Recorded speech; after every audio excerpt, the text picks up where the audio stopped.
ओम श्री परमात्मने नमः। ओम श्री गुरुभ्यो नमः। ओम श्री ऋषिभ्यो नमः। ओम सहना भवतु सहनौ भुनक्तु सह वीर्यं करवावहै तेजस्विनावधीतमस्तु मा विद्विषावहै। ओम शांति शांति शांति।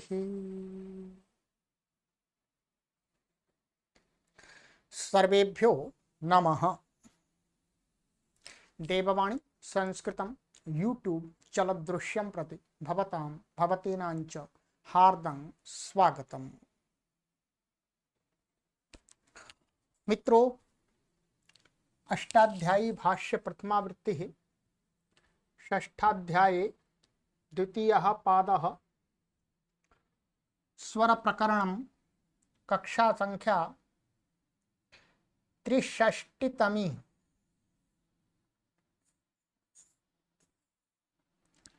63वीं कक्षा को आज पढ़ेंगे 63 को। ठीक है, चलिएगा पुस्तक को ओपन कर लीजिएगा और आगे पढ़ना आरंभ करते हैं।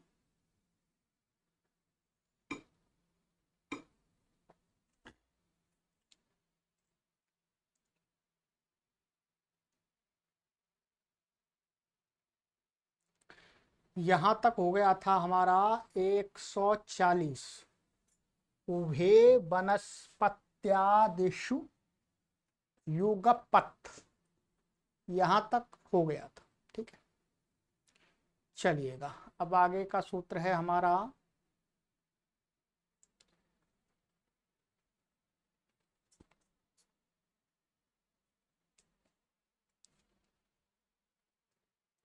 देवता द्वंद्वे च। देवता द्वंद्वे सप्तमी व्यक्ति एकवचनान्तं च अव्ययपदम् समासः। देवतानां द्वन्द्वः देवता द्वन्द्वः तस्मिन् देवता द्वंद्वे षष्ठी तत्पुरुषः। ठीक, देवता अर्थात देवतावाची शब्द और उनका द्वंद्व समास। ठीक है, उसमें अनुवृत्ति है उभे युगपत प्रकृत्या। अर्थ देवतावाचिनां यो द्वन्द्वस्तत्र युगपद उभे पूर्वोत्तर पदे प्रकृति स्वरे भवता। देवतावाची शब्दों का जो द्वंद्व समास, उसमें दोनों शब्द एक साथ ही पूर्व और उत्तर पद का प्रकृति स्वर दोनों के अपने एक साथ हो जाते हैं। पूर्व पद का अपना हो जाएगा, उत्तर पद का अपना हो जाएगा, अर्थात एक समस्त पद में दो दो स्वर लग जाएंगे। उदाहरण दिया है इंद्रा सोमऊ, इंद्रा वरुणऊ, इंद्रा बृहस्पति। ठीक है, अब यहां पर आप देखिएगा इंद्र और सोम शब्द का द्वंद्व है। दोनों ही इंद्र और सोम ये देवताओं के नाम हैं। ऐसे इंद्र और वरुण और इंद्रा और बृहस्पति, यहाँ पर द्वंद्व समास हुआ है। द्वंद्व समास होने के बाद में यहाँ पर एक सूत्र है देवता द्वंद्व 6वें अध्याय के तृतीय पाद का 24वां सूत्र है, आगे पढ़ेंगे। ये क्या कहता है, देवता वाची शब्दों के द्वंद्व में उत्तर पद के परे रहते पूर्व पद को आनंग आदेश होता है। आनंग, तो आनंग आदेश होगा। बस आनंग, ये जो यहाँ पर देव इंद्रा, ये इंद्रा इंद्रा आ दिख रहा है, ये आनंग का ही आ है वास्तव में। ठीक है, तो इसलिए इंद्र को इंद्रा दिख रहा है। अब यहाँ पर इंद्र का स्वर क्या है, इंद्र शब्द आदि उदात्त है। ठीक है, ऋग्रेन्द्राग्र इत्यादि उणादि सूत्र का है, दूसरे पाद का 28वां सूत्र से रन प्रत्यांत है, निपातित है, तो रन नित्य है, तो ये नित्यादि नित्यम से क्या है, आदि उदात्त है। सोम शब्द क्या है? सोम शब्द भी अर्थ स्तु सु हु ये उणादि प्रथम पाद के 140 में से मन प्रत्यांत है। ये क्या है? मन। तो ये भी नित्य है, तो ये भी आदि उदात्त है, तो दोनों उदात्त हुए। अनुदात्तम पदम एक वर्जम से ये अनुदात्त हो गए। फिर उदात्त अनुदात्त स्वरत यहाँ लगाने लगे तो नोदात्त स्वरतोदय मगार्ग काश्यप गालबा नाम ने मना कर दिया कि भाई उदात्त पर अनुदात्त को स्वरत नहीं होता, परंतु इस वाले अनुदात्त को तो उदात्तानुदात्त से स्वरता से स्वरित हो गया है, ये अनुदात्त हट गया और कुछ भी नहीं है, बस सामान्य। ठीक है, तो ये दो उदात्त हो गए इसमें। ऐसे ही इसमें वरुण शब्द भी क्या है? आदि उदात्त है। अभी बताएंगे वरुण शब्द क्या है? उनन प्रत्यांत, उनन। तो नित होने से ये भी क्या है? व्री धातु से है तो आदि उदात्त है, तो ये भी हो जाएगा। बाकी शेष पूर्व के समान है। इंद्रा बृहस्पति, तो इंद्र आदि उदात्त है। बृहस्पति का आपको बताया था पिछली कक्षा में कि बृहस्पति में क्या? बृहत शब्द, ये बृहत हा उदात्त है और ये इंद्र का ई उदात्त हो जाएगा। फिर ये यहाँ पर ये गलत दिखा दिया है।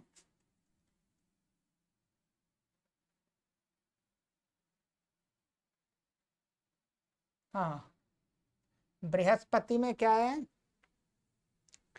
यहाँ पर बृहस्पति शब्द में भी अपना दो पद हैं इसके अंदर। बृहस्पति शब्द का क्या है? बृहस्पति शब्द में दो उदात्त हैं, एक ये और एक ये। ठीक है, ये अंत उदात्त हुआ, क्योंकि इससे ऊपर वाला था उससे क्या हुआ था? ये वाला बृहस्पति शब्द क्या था? ये बृहस्पति में हा भी उदात्त था और ये।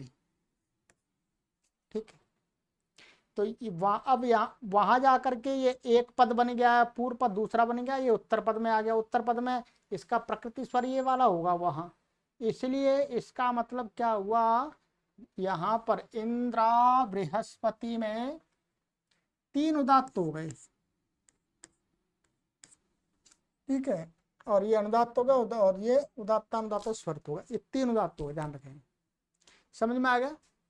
इन सूत्र ने क्या किया? इंद्रा और बृहस्पति शब्द का द्वंद्व हो गया, दोनों का प्रकृति स्वर होगा। इंद्रा का तो आपने इंद्र का तो देख लिया, बृहस्पति का प्रकृति स्वर ऊपर वाले सूत्र से लगा हुआ है, तो दोनों उदात्त हैं, बस यही है। चलिएगा, ये हो गया। और कुछ भी इसमें विशेष नहीं है। चलिए, अब कहते हैं नोत्तर पदेनुदात्तादा वा पृथ्वी रुद्र पूष मंथिषु ना अव्यय पदम उत्तर पदे सप्तमी व्यक्ति वचनांतम अनुदात्तादौ सप्तमी व्यक्ति एक वचनांत। पृथ्वी रुद्र पूष मंथिषु ये सप्तमी व्यक्ति बहुवचनांत। ठीक है, समास अनुदात्त आदौ, आदौ का अर्थ है प्रारंभे, प्रारंभ में। यस्य स अनुदात्तादि तस्मिन् अनुदात्तादौ बहुव्रीहि। अनुदात्त है प्रारंभ में जिसका। ठीक, पृथ्वी चा रुद्रश्च पूषा च मंथी च पृथ्वी रुद्र पूष मंथिनः और ना पृथ्वी रुद्र पूष मंथिनः अपृथ्वी रुद्र पूष मंथिनः तेषु मंथिषु। तो इसमें क्या हो गया? द्वंद्व गर्भ नहीं तत्पुरुष समास। पहले द्वंद्व हो गया फिर नहीं हो गया। अनुवृत्ति है इसके अंदर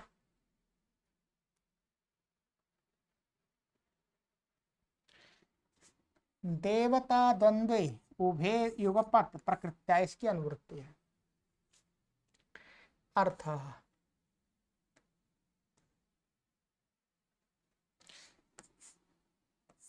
अनुदात्तादौ उत्तर पदे पृथ्वी रुद्र पूष मंथि वर्जिते देवता द्वंद्वे युगपत उभे प्रकृति स्वरे न भवतः। ठीक है, कहते हैं अनुदात्त आदि है जिसका ऐसा उत्तर पद, ठीक है, उत्तर पद का शब्द कैसा होना चाहिए, उसका जो प्रथम वर्ण है वो प्रथम स्व अच है, वो क्या होना चाहिए, अनुदात्त। और कहते हैं पृथ्वी रुद्र पूष मंथ वर्जते, ये पृथ्वी शब्द, रुद्र शब्द और पूषण और मन, ये मथिन, इन शब्दों को छोड़ करके, ये भी क्या है, आदि अनुदात्त है, पर इनको छोड़ दीजिएगा। कहते हैं देवता नाम द्वंद्व, देवता द्वंद्व, देवतावाची द्वंद्वों का युगपथ माने एक साथ, उभय प्रकृति स्वर है माने एक साथ जो प्रकृति स्वर कहा है ऊपर वाले सूत्र से, न भवता, वो नहीं होता। ठीक है, जैसे इंद्राग्नि इंद्रवायु, अब यहां पर क्या है, इंद्र और अग्नि दोनों ही क्या है, देवतावाची, इंद्र और वायु क्या है, दोनों ही देवतावाची। अब यहाँ पर जो अग्नि शब्द है, वायु शब्द है, ये कैसे हैं, इनका अग्नि का आदि अनुदात्त है, अंतुदात्त कह सकते हैं, अंतुदात्त है तो आदि वाला अनुदात्त हो गया। क्या अग्नि का जो अ है वो क्या है, अनुदात्त है, और ये उदात्त है, तो ये उत्तर पद का अनुदात्तादि उत्तर पद हो गया। तो इसके पर ये भी अग्नि देवतावाची, ये भी, तो इनका द्वंद्व होगा, तो फिर ये बू वाला सूत्र नहीं लगेगा, ऊपर वाला सूत्र देवता द्वंद्व वो नहीं लगेगा इसमें, मना हो गया। तो फिर क्या हो गया, समासस्य, समासस्य का ये अपवाद है, समासस्य से अंतुदात्त हो जाएगा, ये पूरा क्या हो जाएगा, अंतुदात्त हो गया, अनुदात्तम पदम एक वर्जम। ऐसे ही वायु शब्द है, ये अनुदात्तादि है, तो नहीं होगा। परंतु यदि पृथ्वी रुद्र पूष मंथ, वो मथिन, पूषण मथिन, ये शब्द बाद में होंगे तो हो जाएगा, बेशक ये अनुदात्त आदि वाले हैं तो भी हो जाएगा, क्योंकि इनको छोड़ करके निषेध कर रहे हैं, केवल अनुदात्त आदि में कर रहे हैं। उदात्त आदि में स्वरता, स्वर तो होता ही नहीं, स्वरता आदि तो उदात्त प्राय करके उदात्त आदि में तो हो जाएगा। ठीक है, चलिए ये हो गया। तो यहाँ लिखा हुआ है ये वायु शब्द भी क्या है, कृपा पाजी जिमी इत्यादि से उणादि से क्या है, पूर्ण प्रत्यांत होने से प्रत्यय स्वर से अंत उदात्त है, तो समास से लग गया। चलिएगा, अब ये हो गया। अब हमारा उत्तर पद का प्रकृति स्वर आ गया था, आदि उदात्त आ गया था, फिर उत्तर पद का प्रकृति स्वर आ गया था, फिर दोनों पदों का प्रकृति स्वर आ गया था। अब दोबारा, अब फिर बदल रहे हैं थोड़ा सा। अंतः, अंतः प्रथमा व्यक्ति एकवचनान्तम अनुवृत्ति, उत्तर पदस्य उदात्तः अर्थः अधिकारोऽयं यदित ऊर्ध्वम् अनुक्रमिष्यामस्तत्र समासस्य उत्तरपदस्यान्त उदात्तो भवति। अधिकारोऽयं, ये अधिकार सूत्र है आपका, ठीक है, अधिकार आपका चलेगा। और यद इतम, जो यहाँ से आगे अनुक्रमिष्यामा, हम इसका अनुक्रमण करेंगे, मैंने अनुवृत्ति ले जाएंगे, जो कुछ कहेंगे अनुक्रमश्यामा ने बताएंगे, उसमें कहते हैं समास के उत्तर पद का अंत उदात्त होगा। ठीक है, जैसे वक्षति आगे कहेंगे, थात घई कताज वित्रकाणाम सूत्र आगे आ रहा है, सुनीथः अवभृथः, सुनीथः, नीथः में अंतुदात्त हो गया, भृथः ये उत्तर पद है, अंतुदात्त हो गया। ठीक है, अब कहते हैं इसका जो अधिकार है ये कहाँ तक चलेगा, पाद की समाप्ति तक चलेगा, ये लिखा हुआ, पाद की समाप्ति तक ये पूरा चलेगा। अतः सर्वत्र समास के उत्तर पद का अंत उदात्त होगा, ऐसा अर्थ जाने। ठीक है, अब यहाँ पर इन्होंने विशेष कुछ लिखा है, उसको भी देख लीजिए। समासस्य से समास के अंत को उदात्त प्राप्त ही था। ये कह रहे हैं भाई, समासस्य सूत्र है वो क्या करता है, समास का अंत उदात्त करता है, और ये भी क्या है, समास में उत्तर पद का जो है उसका अंत उदात्त करेगा, बात तो वही है। चाहे समासस्य से कर दो, चाहे ये सूत्र करेंगे अंत उदात्त वो भी होगा, तो फायदा क्या है, तो बता रहे हैं, क्या बता रहे हैं, पुनः आगे के जो भी सूत्र होंगे वो विभिन्न सूत्रों के अपवाद स्वरूप, माने समासस्य के बाद, ध्यान दीजिए, समासस्य के बाद मैंने बहुव्रीहि प्रकृत्या पूर्व पदम से लेकर के इस सूत्र से पहले पहले जो कुछ कह दिया है उसमें उसका कुछ उन सूत्रों में जहां जहां अपवाद करना है, अंत उदात्त करना है, उसका है। समासस्य के अपवाद तो इस प्रकरण में कह दिए, बहुव्रीहि प्रकृत्या पूर्व पदम से लेकर के अंतः से पूर्व पूर्व। अब उनमें भी हमें समासस्य से वो अंत उदात्त करना है, तो उसके लिए है। ठीक है, अपवाद स्वरूप अंतोदात्तत्व का विधान करते हैं। ऐसा सर्वत्र जाने, कौन किसका अपवाद है यह यथास्थान दर्शाते जाएंगे, बताते जाएंगे। ठीक है।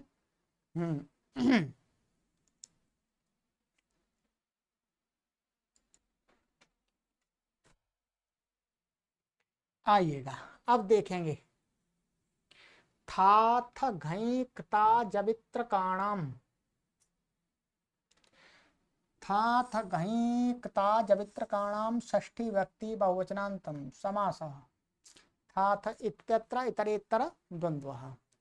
बता देते हैं, ये यहाँ लिखा है थश्चा अथश्चा घैंचा क्तश्चा अच्छा अपचा इत्रश्चा कश्चा इति थात घई कता जवित्रकाः तेषां जवित्रकाणाम्। सरल है। अब यहाँ पर क्या है, अनुवृत्ति है अंतः उत्तर पदस्या उदात्तः, और कहते हैं गतिकार को पदार्थकृत सूत्र से इत्यतः गतिकार को पदार्थकृत इत्यपि अनुवर्तते मंडूक प्लुत गत्या। इस सूत्र से मंडूक बीच में हट गया था गति कारक पतो, इस सूत्र में मंडूक प्लुत गति से अनुवृत्ति लानी पड़ती है। ठीक है। अर्थ गतिकार कोप पदार्थ परेशान था अथ घैकता अच अप इत्र क इत्येवं अंतानाम उत्तर पदानाम अंत उदात्तो भवति। कहते हैं गति कारक मन गति से, कारक से और उपपद से परे था, ये था प्रत्यांत शब्द है। ठीक है। ऐसे अथ है, घई है, कता है, अच है, अप है, इत्र है। ठीक है। और इत्र का प्रत्यय, ये प्रत्यय एवं अंतानाम, ये प्रत्यांत शब्दों का उत्तर पद का अंत उदात्त होता है। ठीक है। अंत गतिकार को पदार्थ कृत का मुख्य रूप से ये अपवाद है। ठीक है। अब देखिए उदाहरण दिया है, थखा सुनीथः अवभृतः अथ आवसथः उपवसथः घई प्रभेदः काष्ठभेदः रज्जुभेदः कथा दूरादागतः विशुष्कः आतपशुष्कः अचका प्रक्षयः प्रजयः अपका प्रलवः प्रसवः इत्र का प्रलवित्रम प्रसवित्रम का गोवृषः। ठीक है। खरी वृषः प्रवृषः प्रहृषः। ठीक है। अब इनमें स्वर लगाते जाएंगे। ठीक है। यहां पर अब इन्होंने सब बता दिया है, ध्यान से देखते जाइएगा आप। ठीक है। यहाँ पर मैं स्वर हम आपको देख लेते, सभी क्या है उत्तर पद में आप अंत उदात्त देखें। देखिएगा ये उत्तर पद अंत उदात्त हो गया। अंत उदात्त स्वर लगाना बहुत सरल है, इसमें कठिन नहीं है। बस पहचानना है कि ये कौन से प्रत्यांत मन इस प्रत्यांत शब्द है या नहीं ये। ठीक है। ये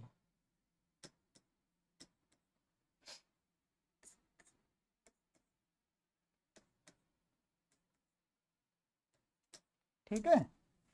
ऐसे आगे को उदाहरण है उनमें। ठीक है। खरी वृषा प्रवृषा प्रहृषा। अब आगे इन्होंने यहाँ पर बताया, इसको विस्तार से पढ़ते जाएंगे, अपने आप समझ में पूरा आ जाएगा। हानि कोशिनी रमिकाशिभ्य कथन उणादि है दो दो। सुनीथा शब्द के, सुनीथा जो शब्द है उसमें कथन प्रत्यांत शब्द है, माने सु तो क्या गति संज्ञक है, और नी था ये उत्तर पद है। नी प्रापण धातु से कथन प्रत्यांत, तो कथन प्रत्यांत है। एवं इसी प्रकार से अवभृथा शब्द भी अवे भ्रिया से कथन प्रत्यांत है। अब कथन प्रत्यांत होने से क्या हुआ था, अतः गतिकार को पदार्थकृत से उत्तर पद प्रकृति स्वरत्व नित स्वर होने से आदुदात प्राप्त था। क्या सुनीता, इसमें समास हुआ, ठीक है। सबसे पहले तो यहां पर समास से अंतुदात प्राप्त हो रहा था, ठीक है।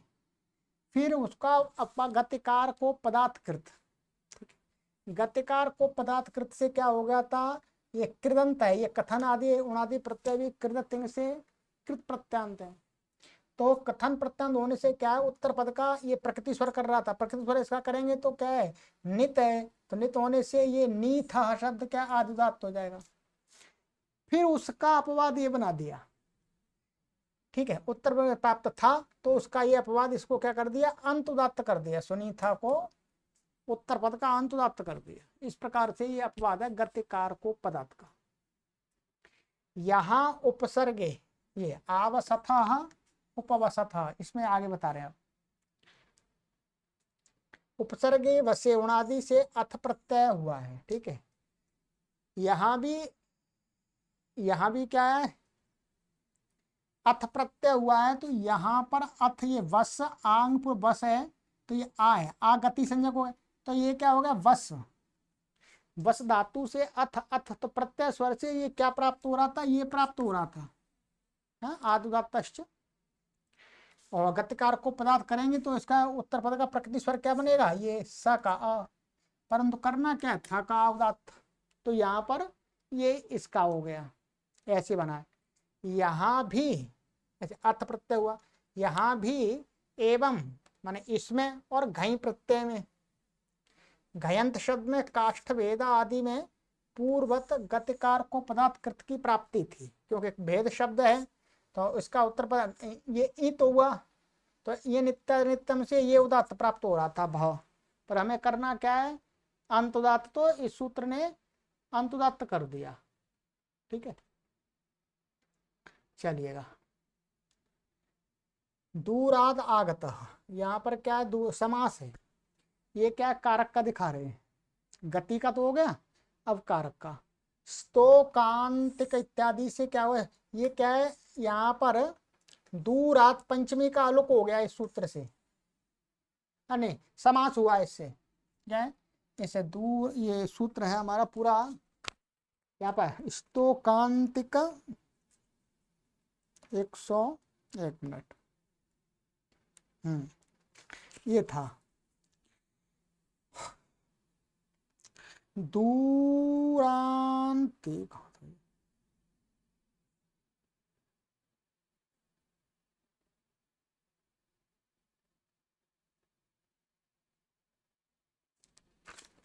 इससे क्या हुआ, समास हुआ इससे, स्तोकांतिक दूरार्थ कृच्छ्राणि कृतेन, ये सूत्र है, स्तोकांतिक दूरार्थ कृच्छ्राणि कृतेन। तो इसमें क्या है, दूर ये है, इस तो दूर दूर अर्थवाची में दूर शब्द है, तो उससे का समास हो गया कत प्रत्यांत के साथ में, ये क्या आगत कत प्रत्यांत है।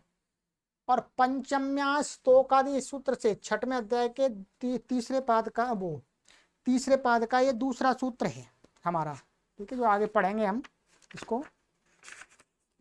यह पंचम्या स्तोकादिभ्य है, पंचम्या स्तोकादि, तो ये स्तोक आदि शब्द हैं, तो पंचमी से माने पंचमी का आलुक होता है स्तोक आदि शब्दों से उत्तर, तो ये दूर शब्द क्या है, स्तोक आदि में आ गया, तो उससे उत्तर पंचमी का आलुक हो गया, ठीक है।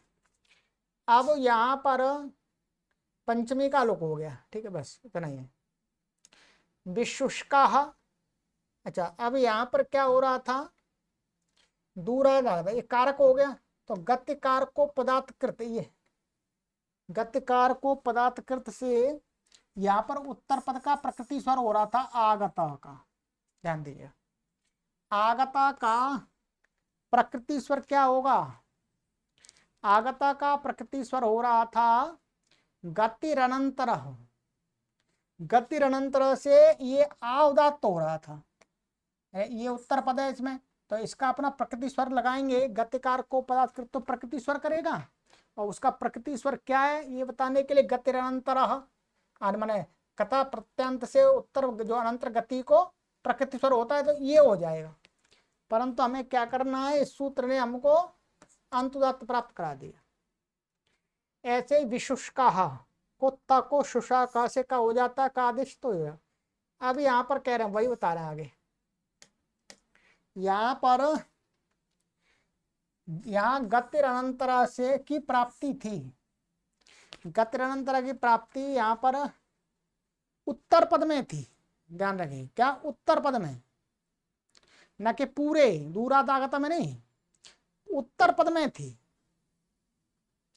तो गतिकार को पदार्थकृत दूरादागत समास हुआ, उसमें गतिकार को पदार्थकृत ने लगेगा, फिर उसमें फिर गतिरनंतरा प्राप्त हो रहा था, ये ऐसे लेना है आपको, ठीक है। तो ये ऐसे विशुष्का, विशुष्का में तो सीधा गतिरनंतरा प्राप्त हो रहा था, ध्यान रखेंगे।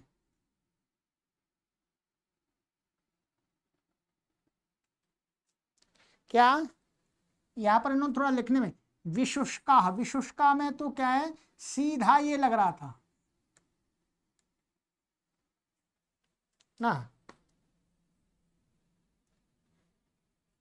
विशुष्का।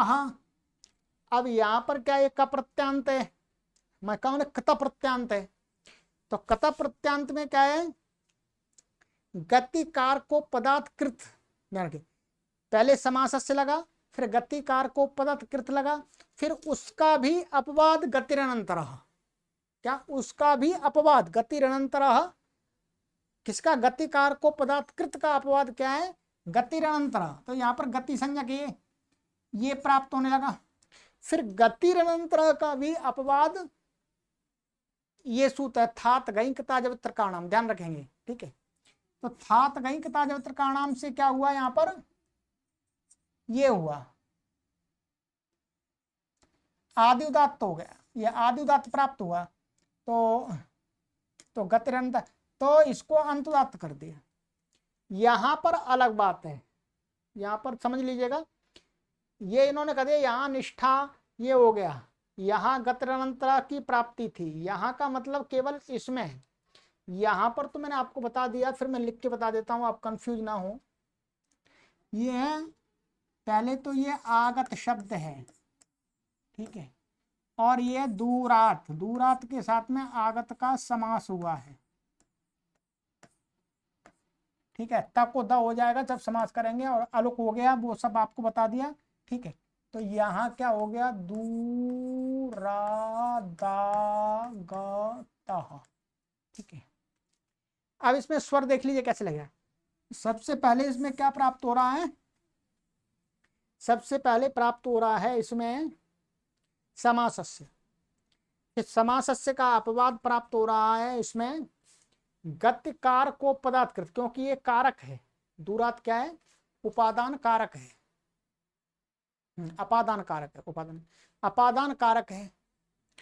अब कारक से उत्तर कृदंत है, ये आगत शब्द क्या वास्तव में कृदंत है, जो कत प्रत्यांत है, तो इसको उत्तर पद इसमें क्या आगत, तो गतिकार को पदार्थकृत से कारक से उत्तर, उत्तर पद का प्रकृति स्वर प्राप्त होता है, आगत का, आगत का प्राप्त होता है, ध्यान दीजिएगा, आगत का प्रकृति स्वर प्राप्त होता है। तो आगत का प्रकृति स्वर क्या है, आगत का प्रकृति स्वर हम जब देखेंगे तो उसमें गतिरनंतरा लगेगा। आगत का प्रकृति स्वर क्या है, गति देखेंगे, वो गतिरनंतरा से क्या है, आ उदात्त है, ये इसमें आ उदात्त है। तो गतिकार को पदार्थकृत से यहां पर क्या प्राप्त हो रहा था, ये आ प्राप्त हो रहा था, ध्यान देंगे। अब उस आ को हमें नहीं करना, तो उसका भी अपवाद, गतिकार को पदार्थ का कृत का ही अपवाद है वास्तव में, तो ये समा है, इससे था तक क्या अंत उदात्त हो गया, ठीक है, क्या हो गया, अंत उदात्त। परंतु यहां पर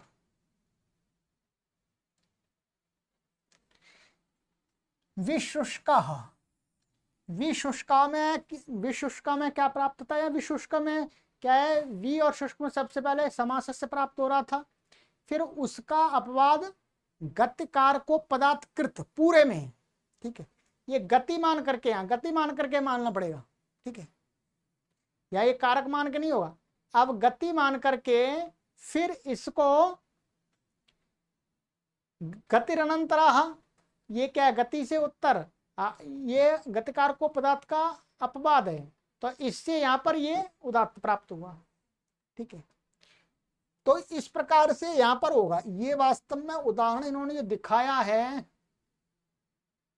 ये गति का दिखाया है। ठीक है, ये यहां पर देखेंगे हम, ये कथा का, ये तो हुआ कारक का, वास्तव में ये कारक का उदाहरण है यहां पर, और ये है गति का। वास्तव में पहले गति का ये पहले देना चाहिए था इनको।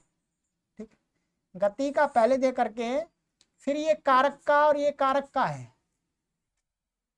ये दोनों कारक के हैं, ये ध्यान रखेंगे। ये गति का उदाहरण है, गति को मान करके यहाँ पर गतिकार को पदार्थ कृत लग रहा है, और यहाँ पर कारक को मान के लग रहा है, इन दोनों में। ठीक,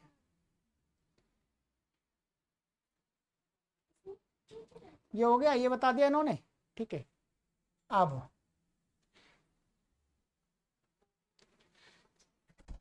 आतप शुष्का में क्या है, सिद्ध शुष्क पक्क बंध्वश्च से समास है।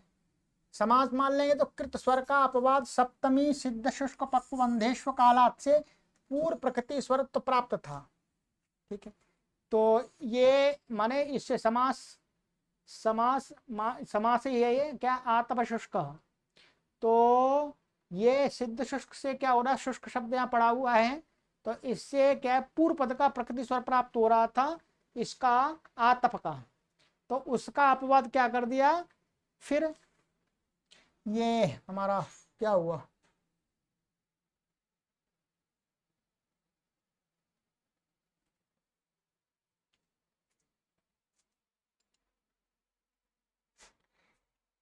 हाँ यहाँ पर इसको इस प्रकार से लिखने में थोड़ी सी वो हो रही है इनकी। ये कह रहा है आतप शुष्का में क्या है, वास्तव में सप्तमी तत्पुरुष समास होता है इससे, सिद्ध शुष्क बंधैश्च काला। इससे क्या है, यहाँ पर मानने पर, समास मानने पर नहीं, समास होने पर होगा। ये मानना नहीं है, होने पर, समास होने पर। अब यहाँ पर क्या है, आतप शुष्का में ये कारक है, कारक से उत्तर ये क्या है, कृदंत शब्द है, तो गतिकार को पदार्थ कृत, कृत स्वर का अपवाद, माने गतिकार को पदार्थ कृत है, इसको कहना चाह रहे हैं। गतिकार को पदार्थ कृत का अपवाद क्या है, यहां पर सिद्ध शुष्क बंधेश्व कालात, ये सूत्र था। यहाँ पर शुष्क शब्द के उपद रहते हुए सप्तमी का जो सप्तमेंत ऊपर पूर्व पद है, उसको प्रकृति स्वर कहा था। ठीक है, तो उसको इस सूत्र का, ये जो सूत्र है आपका था गहिंकता जब तक, ये यहाँ पर आतप शुष्का में इसका अपवाद है। ठीक है, पहले समासस्य, फिर गतिकार को पदार्थ कृत, फिर सिद्ध शुष्क पक्व बंधेश्व कालात, फिर ये लगेगा था कथा जब तक। इस प्रकार से आया क्रम। ऐसे ही प्रक्षय प्रजय, ये तो प्रपूर्वक क्षी धातु से अच प्रत्यांत है। ठीक है, तो ये क्षया जया ये क्या अच प्रत्यांत शब्द है, तो अच प्रत्यांत होने से गतिकार को पदार्थ गति मान करके क्या है, इनको उत्तर पद का इनका प्रकृति स्वर प्राप्त हो रहा था। प्रकृति स्वर इनका क्या है, प्रकृति स्वर बताते हैं, प्रकृति स्वर है क्रमशः क्षयु निवासे, निवास अर्थ में क्षय शब्द को आदि उदात्त कहा है। जय कर्णम, कर्णवाची जय शब्द को आदि उदात्त कहा था। ठीक है, तो उसका अपवाद ये अंत उदात्त कर दिया। क्या कर दिया, उसका अपवाद ये अंत उदात्त कह दिया। ठीक है, केवल इनमें वास्तव में जय जब जया जब कर्णवाची होगा और क्षया जब निवास अर्थ में होगा, तब ये सूत्र लगाना पड़ेगा, नहीं तो ये अच प्रत्यांत शब्द है, अपने आप ही ये अंत उदात्त था इनसे भिन्न अर्थों में। तो इनसे भिन्न अर्थों में होगा तब ये सूत्र इसमें लगाने की आवश्यकता नहीं है। गतिकार को पदार्थ कृत से ही अपने आप अंत उदात्त प्राप्त हो जाएगा। परंतु निवास अर्थ में और करण अर्थ में जब ये जय और क्षय होंगे तो फिर क्या हो जाएगा, आदि उदात्त प्राप्त होगा तो उसको अंत उदात्त करना पड़ेगा।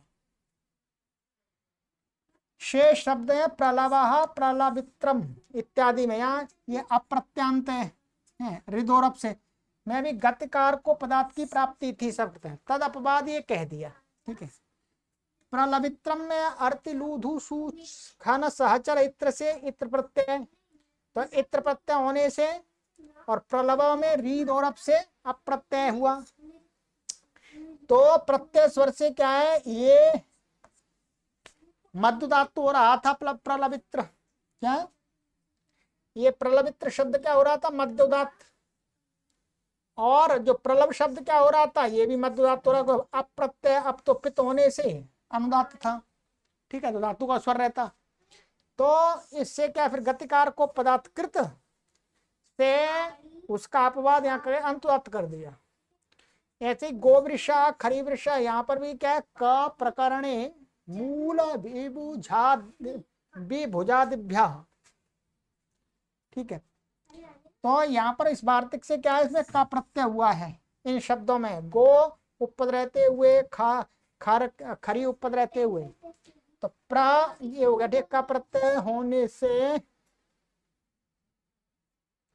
तो ये अंतुदात्त हो गए बस। ठीक है, का प्रत्यय होने से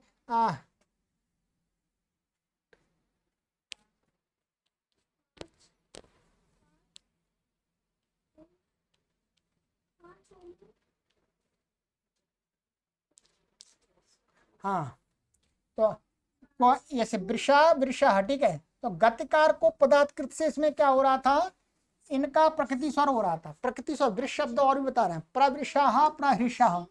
ठीक है, तो ये शब्द क्या है, युगपद जाप्री करहा कह, एक का प्रत्यांत है। तो गतिकार को पदार्थकृत से यहाँ तो उपपद मान करके और यहाँ पर गति मान करके उत्तर पद का प्रकृति स्वर होने से क्या है, वृष और हृष, इनका क्या है, वृष को शब्द को वृषादि नाम च से आदुदात्त प्राप्त हो रहा था और ऐसे हृष को भी प्राप्त हो रहा था, तो तद अपवाद ये क्या कह दिया, अंतुदात्त कह दिया इस सूत्र से। अब ये आपको लिख करके ही ये पूरा सटीक समझ में आएगा, पुस्तक होगी आपके सामने और फिर आप देखते जाएंगे, लिखते जाएंगे, स्थिति को लिखते जाएंगे, तब पूरा एकदम सही बैठ जाएगा। मैंने समझा दिया पूरा, जो समझने वाली बात जाना कुछ थोड़ा कभी कभी जटिल होता है वो समझा दिया है मैंने। ठीक है, अब ये कह रहे हैं, यह सूत्र भिन्न भिन्न प्रयोगों के प्राप्त होने पर जिन जिन सूत्रों का अपवाद बनता है उसको हमने ऊपर दिखा दिया। स्वर विषय का यह मुख्य सूत्र है। यहां पर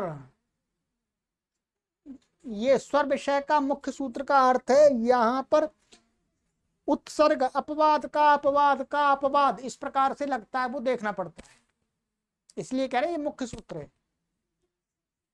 ठीक, अब आपको ये मैंने पूरा करा दिया। ठीक है, ये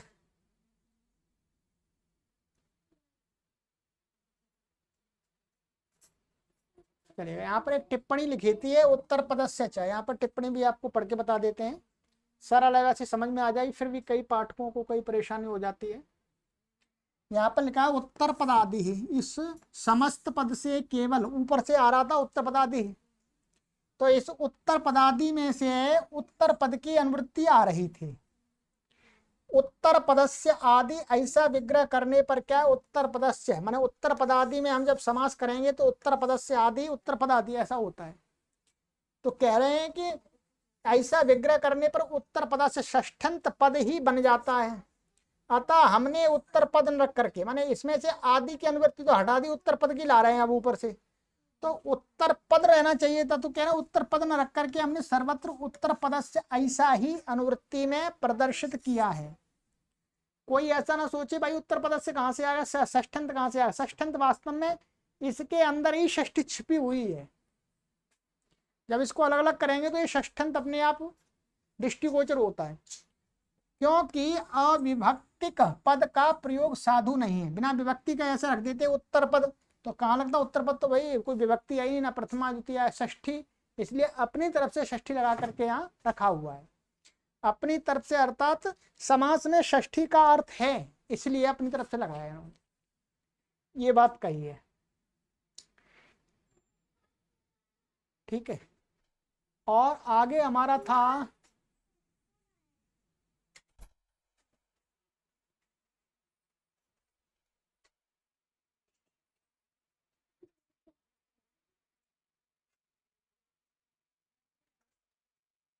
ये, यहाँ पर था हमारा, ये टिप्पणी कहाँ थी हमारी,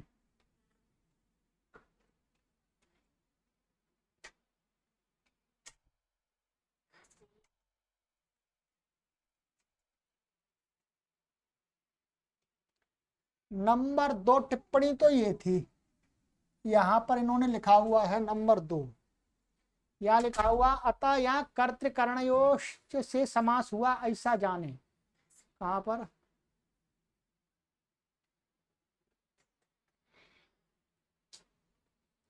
वो टिप्पणी का कोई मतलब नहीं है,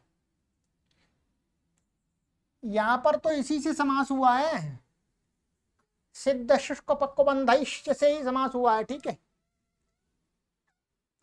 इनके साथ ही समास हुआ है। ठीक है, और इनका कहना ये है कि आतप शुष्का, ये यहाँ वास्तव में ये सप्तमी नहीं थी, ये कहना चाह रहे वास्तव में। ठीक है, ये हाँ, ये नहीं, इसी से समास हुआ है वास्तव में, ये सप्तम्यंत के साथ ही समास करता है ये वाला सूत्र।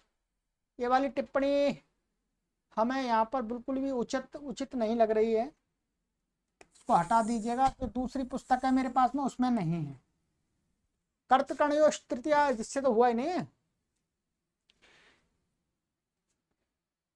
यहाँ गतिकार को पदार्थकृत उत्तर पद का प्रकृति स्वर प्राप्त होकर के गतिरनंतर से आकार का अवदात्त हुआ।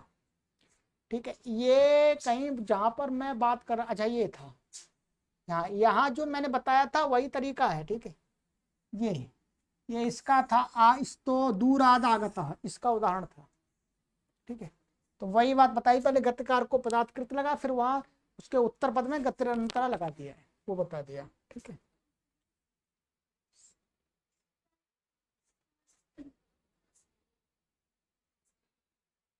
चलिएगा। तो आज की कक्षा में इतना ही करते हैं। देखो ये सूत्र बड़ा है, इसको अच्छी प्रकार से समझ लीजिएगा। ठीक है, ये मुख्य सूत्र है, इन्होंने गुरुजी ने भी कह दिया, गुरुजी अर्थात जो व्याख्याकार है उन्होंने। चलिएगा, आगे की कक्षा में मिलते हैं। सर्वेभ्यो नमः।